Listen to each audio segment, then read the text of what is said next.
जंग की आग भड़क चुकी है। ट्रंप के 140 अटैक, ट्रंप ने एक दो नहीं 140 हमले किए। क्यों किए, उससे पहले वजह देखिए।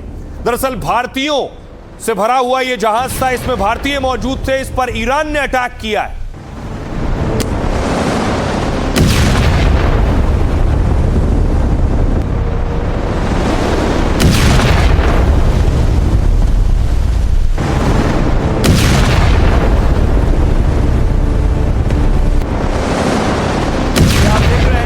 दावा यह है कि साइप्रस का जहाज था, साइप्रस के जहाज में भारतीय क्रू था, भारतीय सवार थे। उस जहाज को ईरान ने टारगेट किया है। एक भारतीय लापता बताया जा रहा है। आपको बताऊं कि आखिर कहां पर, किस जगह पर वो भारतीय जिस जहाज पर सवार थे वो दरअसल सोहार बंदरगाह, ओमान का सोहार बंदरगाह से जहाज जा रहा था, इसे जेबेल अली पोर्ट पहुंचना था। लेकिन बीच में देखिए हॉर्मूज में, ये मुसंदम प्रांत है ओमान का, यहां पर इस पर अटैक हुआ है और इसमें 11 भारतीय जिन्हें बचा लिया गया, एक भारतीय लापता बताया जा रहा है। देखिए यहां से चला था सोहार बंदरगाह से, मुसंदम प्रांत पर अटैक हुआ है और जेबेल अली पोर्ट पहुंचना था इसे। लेकिन सोचिए, भारतीय जिस जहाज पर सवार थे उस पर अटैक हुआ। इसके बाद ट्रंप ने, अमेरिका ने 140 ठिकानों पर ईरान के हमला कर दिया। यह अमेरिकी हमले की तस्वीर है। अमेरिका ने अपना F-35C उतार दिया।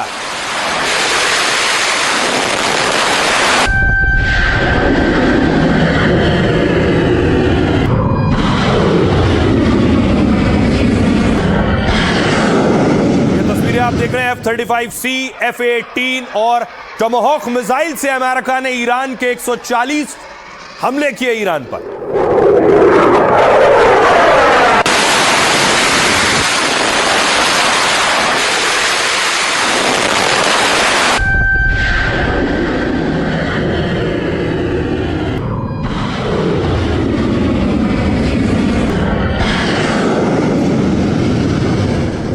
और ये अटैक अमेरिका ने किए हैं और अटैक सटीक निशाने पर ईरान में टारगेट हिट हुए। ये देख रहे हैं, ये अमेरिका ने तस्वीरें जारी की।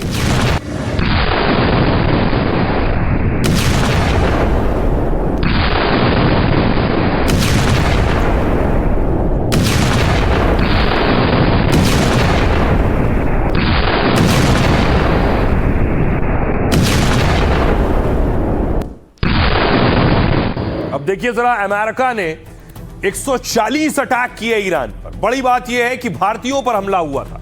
ये ईरान का रक्षा, ईरान के किन किन शहरों में, बुशहर में, जास्क में, चाबहार में, असालुयेह में और बंदरे देयर में, ये 5 वो बड़े ठिकाने जिन पर अमेरिका ने 140 अटैक किए। और अमेरिकी हमलों का मंजर आप सोचिए क्या रहा होगा जिस वक्त अमेरिका ने अटैक किए हैं। लगातार मिसाइलें दागी गई हैं और अत्याधुनिक खास मिसाइलों से ये हमले किए गए। कुछ इस तरह से एआई वीडियो है अमेरिका ने जो अटैक किए हैं ईरान के ऊपर।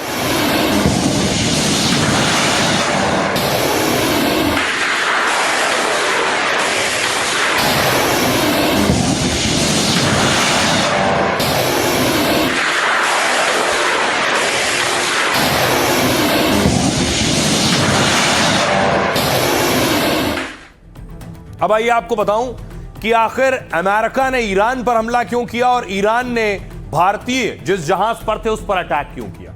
ईरान ने भारतीय नाविकों वाले जहाज को निशाना बनाया। हॉर्मूज में हमले का शिकार हुए जहाज पर 11 हिंदुस्तानी सवार थे।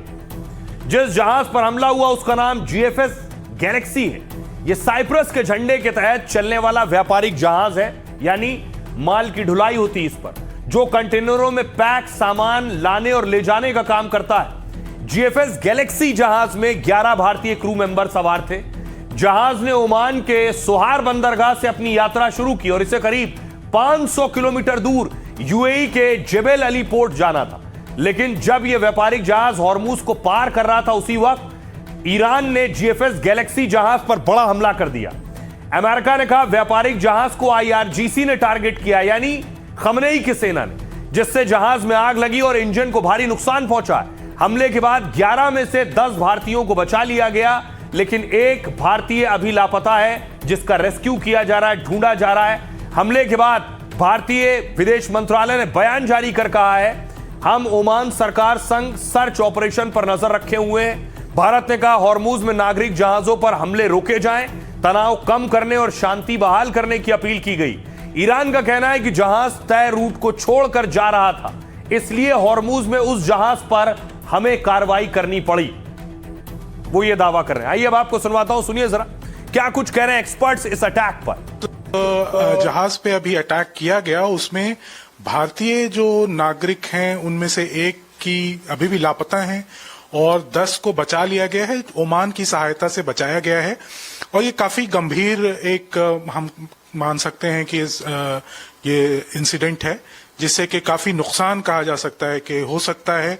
और फिर से जो एनर्जी सप्लाईज हैं, ऑयल और गैस की सप्लाईज हैं, उस पे एक तरह से फिर से अनिश्चितता बन सकती है, जिसका काफी हद तक नुकसान हो सकता है भारत को और दूसरे देशों को भी। कोई भी ऐसी अंडरस्टैंडिंग दोनों में नहीं हुई कि जिसके साथ कोई डील बना ली जाए और कोई एग्रीमेंट कर लिया जाए ताकि जो वेस्ट एशिया के अंदर बिल्कुल दोबारा शांति हो जाए।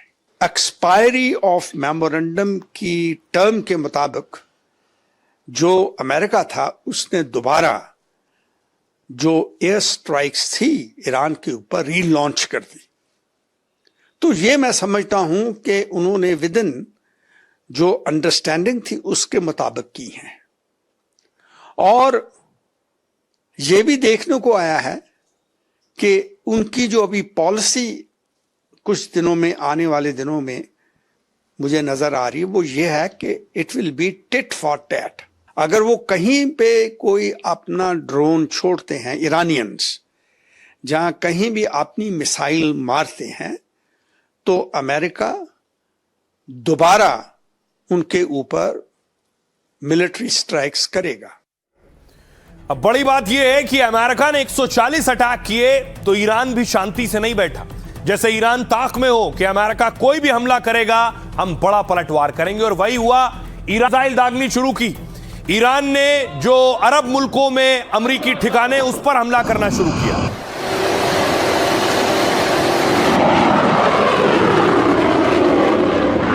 या अल्लाह, या अल्लाह, माशाअल्लाह, माशाअल्लाह।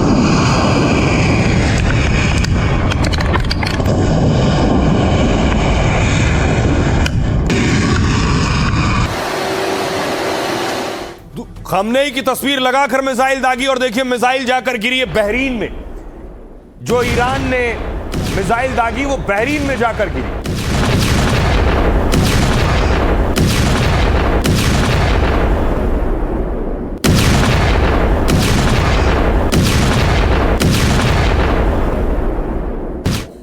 न सिर्फ मिसाइल, ईरान ने अपने ड्रोन दागने शुरू किए। ये आप देख रहे हैं, रात के अंधेरे में ही ईरान ने अपने खास ड्रोन, ईरान की खासियत उसके खतरनाक ड्रोन है।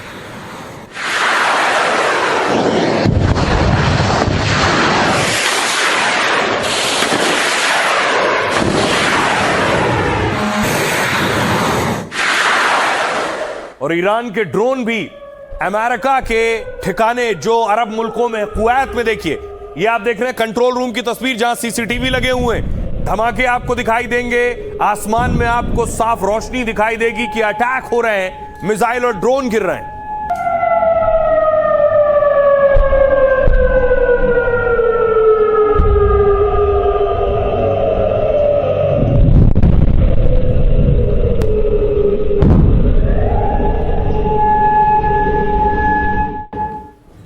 तो न सिर्फ बहरीन, कुवैत, बल्कि 5 अरब देशों को टारगेट किया है और खतरनाक मिसाइल, फतेह मिसाइल का भी इस्तेमाल किया है, खुर्रम शहर का भी इस्तेमाल किया है। ये बैलिस्टिक मिसाइल आप देख रहे हैं जो दागी है ईरान ने।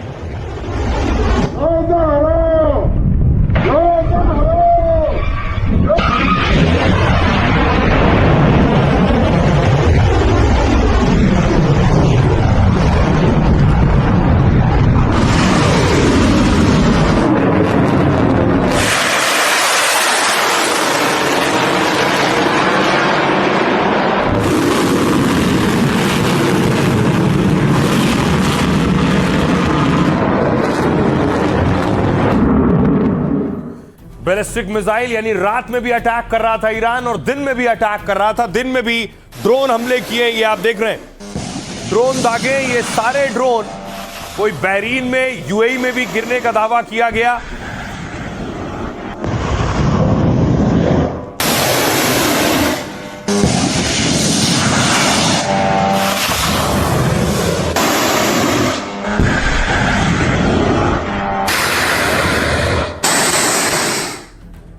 ईरान मानिए जैसा लग रहा है कि पहले से तैयारी करके बैठा था। इस अटैक के बाद जॉर्डन पर अटैक हुआ। आईआरजीसी ने प्रिंस हसन एयरबेस पर हमले का दावा किया। ईरान ने रविवार तड़के यहां 3 बैलिस्टिक मिसाइलें दागी। ईरान ने कहा इससे एयरबेस का कमांड एंड कंट्रोल सेंटर और MQ-9 ड्रोन रखने वाले हैंगर्स तबाह कर दिए गए। जॉर्डन की सरकारी समाचार एजेंसी पेट्रा के मुताबिक ईरान की तीनों मिसाइलें अलग अलग जगह गिरी हैं। इससे कोई मौत नहीं हुई है, केवल मामूली संपत्ति का नुकसान हुआ है। ईरान ने बहरीन को निशाना बनाया। ईरान ने अमेरिकी सैन्य ठिकानों को निशाना बनाया। यहां ईरान ने दावा किया कि उसने ड्रोन और मिसाइलें दागी हैं बहरीन में। दावे के मुताबिक अमेरिकी सैन्य संचार केंद्र टारगेट पर थे। बहरीन में अमेरिकी सैन्य अड्डे से धुआं उठता भी दिखाई दिया है। ईरान का तीसरा टारगेट ओमान। ईरान के हमलों की चपेट में ओमान भी आया। आईआरजीसी ने दावा किया कि उसने दुक्कम बंदरगाह पर अमेरिकी विमान वाहक पोतों के लॉजिस्टिक सपोर्ट सेंटर और ईंधन आपूर्ति ठिकानों पर बड़ा हमला किया है। ओमानी सरकार ने कहा कि मुसंदम में ड्रोन हमले हुए हैं और इसकी निंदा कर सुरक्षा के जरूरी कदम उठाने का दावा किया है। यूएई, ईरान ने दावा किया कि उसने मिसाइलें दागी हैं यूएई पर। हालांकि यूएई प्रशासन ने किसी भी हमले की पुष्टि नहीं की है। रक्षा मंत्रालय ने कहा हमारी सीमा में कोई मिसाइल नहीं आई। जिन मिसाइलों का पता चला वो देश की सीमा के बाहर थी। मंत्रालय ने दावा किया कि हमारा डिफेंस सिस्टम पूरी तरह से एक्टिव है। कुवैत भी निशाने पर था। यहां ईरान ने अमेरिकी रडार साइट को निशाना बनाया है। पैट्रियट एयर डिफेंस सिस्टम पर भी हमले की खबर है। हालांकि अमेरिका ने किसी नुकसान की पुष्टि नहीं की है। अगला टारगेट कतर था। जंग के बाद ट्रंप की रेटिंग में 12% कमी आई है। मतलब अमेरिका में ट्रंप की लोकप्रियता भी घटी है। आइए अब आपको सुनवाता हूं, सुनिए जरा क्या कुछ कह रहे हैं ईरानी सेना और एक्सपर्ट्स। ईरान अब अपने अमेरिकी और इजरायली शत्रु संयुक्त अरब अमीरात, सऊदी अरब, कुवैत, बहरीन, जॉर्डन, कतर और उनके सभी सहयोगियों के बुनियादी ढांचे को निशाना बनाएगा। ये हमले विनाशकारी होंगे और अमेरिका और उसके सहयोगियों को आने वाले कई वर्षों तक इस क्षेत्र में तेल और गैस की आपूर्ति से वंचित कर देंगे। आपको चेतावनी दी जा चुकी है, अब कोई बहाना नहीं चलेगा। अमेरिकी सेंट्रल कमांड यानी कि सेंटकॉम ने ईरान पर फिर एक राउंड ऑफ स्ट्राइक किया और हम इस बात को समझेंगे जो ये एक युद्ध विराम का MOU था जो अमेरिका और ईरान के बीच में साइन हुआ था, इसको शिप्स पर अटैक करके स्ट्रेट ऑफ हॉर्मुज में ईरान ने ही तोड़ा है। ईरान को इस MOU से बहुत फायदा हो रहा था। उसको 300 बिलियन USD की एड का वादा अमेरिका ने कर दिया था, घोषणा कर दी थी इस MOU के माध्यम से। उस पर से सैंक्शंस लिफ्ट कर लिए गए थे, प्रॉक्सीज की बात की ही नहीं गई थी। हर तरह से ईरान को फायदा था। लेकिन ये जो IRGC है जो ईरान की हार्ड लाइन है वो नेगोशिएशंस में है और ये सारा टेररिज्म को पल्लवित पोषित करती है। तो IRGC चाहती ही नहीं है कि युद्ध की समाप्ति हो। हालांकि अब ईरान धीरे धीरे हमें बहुत एग्जॉस्टिव पोजीशन में जाता हुआ भी दिख रहा है। ईरान बहुत समय तक इस युद्ध को झेल नहीं पाएगा। इस तरह के हालात में लगता है एस्केलेट ही होगी, क्योंकि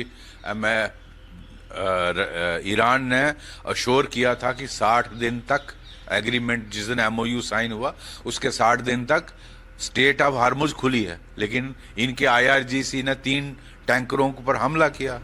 वो क्यों किया? जब आपने खुद ही बोला कि सारा फ्री है, आप 60 दिन के बाद देखेंगे, कोई सिस्टम बनाएंगे उसके बाद। तो शुरुआत तो फिर ईरान ने की, फिर अमेरिका ने ठोका, अभी आपस में लड़ रहे हैं। तो आई थिंक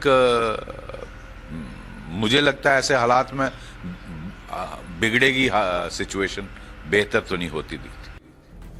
तो SP वैद्य साहब को आप सुन रहे थे जो कह रहे थे जो हालात बन रहे हैं इससे सिचुएशन, स्थिति और बिगड़ने वाली है। और जुबानी जंग से भी यही एहसास हो रहा है कि इतनी आसानी से हालात संभलने वाले नहीं है, क्योंकि ट्रंप भी गुस्से में और ईरान भी। ये मोहम्मद बी गालिबफ ईरानी संसद के अध्यक्ष हैं, कह रहे हैं एक तरफा समझौता का दौर खत्म हो चुका है, वादा निभाओ नहीं तो कीमत चुकाओ। हमने पहले ही कहा था, अब हकीकत सामने है। पीट हेग्सेथ, अमेरिकी रक्षा मंत्री, ईरान ने बहुत ही गलत फैसला लिया है वो कह रहे हैं, अब उसे इसकी बड़ी कीमत चुकानी पड़ेगी। मोहसिन रजाई सुप्रीम लीडर के सलाहकार हैं, वो कह रहे हैं हॉर्मुज ईरान के लिए एक हथियार है, यह रणनीतिक रोकथाम का हथियार है। देश अपनी रक्षा ताकत के दम पर लड़ेगा, अपने हितों और सुरक्षा की रक्षा करेगा। अमेरिकी सेंट्रल कमांड का कहना है ईरान ने शांतिपूर्वक जा रहे जहाज को निशाना बनाया है। जीएफएस गैलेक्सी पर खुले तौर पर अंधाधुंध हमला किया है। ईरान को एमओयू के पालन का एक और मौका दिया था, लेकिन ईरान इसमें फिर से पूरी तरह नाकाम रहा है। इस्माइल बघाई प्रवक्ता है ईरानी विदेश मंत्रालय के, वो कह रहे हैं हॉर्मूज पर फैसला हम और ओमान करेंगे। भविष्य के फैसले हमारी सलाह से होने चाहिए। सभी व्यवस्थाएं अंतर्राष्ट्रीय कानून के मुताबिक हो। ईरान अमेरिकी एमओयू के तहत फैसले होने चाहिए। मजीद इब्न अल रेजा कार्यवाहक रक्षा मंत्री ईरान के हैं। जंग के दौरान हमने ड्रोन निर्माण को बढ़ा दिया है, वो कह रहे हैं। ड्रोन प्रोडक्शन की क्षमता 3 गुनी बढ़ गई है। युद्ध के वक्त भी हमने रक्षा उत्पादन नहीं रोका था।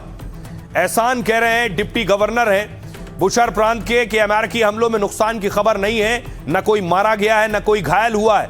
कई शहरों को अमेरिका ने निशाना बनाया है, लेकिन किसी बड़े नुकसान की पुष्टि नहीं हुई है।